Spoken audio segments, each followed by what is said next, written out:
The raspberry and cherry beers are looking beautifully clear. But you can just see the bubbles still coming up. They are still fermenting away. Now, I don't have a problem with that. I'm more than willing to wait for them to ferment out before I deal with them next. But I'm always concerned about the fruit which is floating on the top. If the top of that fruit gets dry, I'm concerned that it might go a bit funky. So what I have been doing up until now is just at an angle, rotating the demijohns so that the fruit gets wet, gets a bit of alcohol in it, and hopefully prevents it from going nasty. But because this is still going on, I don't want to keep having to do that. So I am going to transfer it to another demijohn. Once I siphon it off and there's no fruit there to take up the volume, we're going to be left with quite a big head space. So what I want to do first is get some carbon dioxide into this demijohn. So let's give that a go. Try not to freeze off my hand in the process.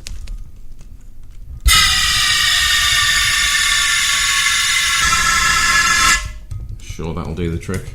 Okay, next to siphon it. Okay, right, I'm not using the auto siphon, so what I'm hoping to do, because I've pushed that siphon tubing in with the tap open, if I now close it, I'm hoping, this might not work, but as I draw the siphon tubing back out, yeah, it draws out the beer with it. Actually, I'm going to take the tap off now, because I don't really want that to splash and the tap won't actually fit into this demijohn. One thing I do want to do is have a bit of a taste. And also check how it really is coming along. Already I can smell the raspberry.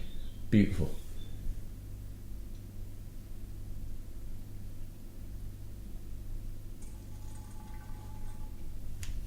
Okay.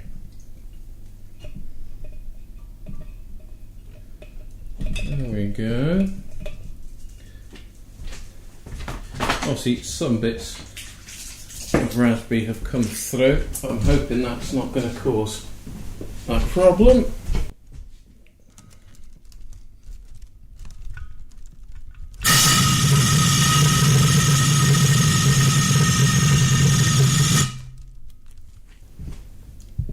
And in it goes. Whoa, raspberry. Right, okay, before I have a glug of that. Where is that at? Well, it's in the yellow ready to bottle zone. But obviously we can see, or rather we could see, it was still fermenting away.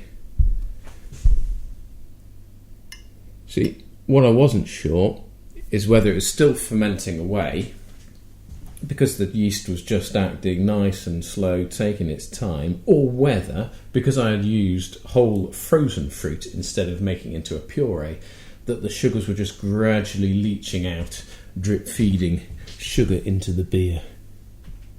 I think that's 1.004.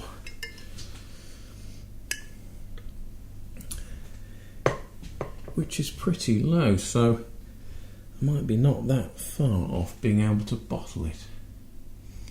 Now,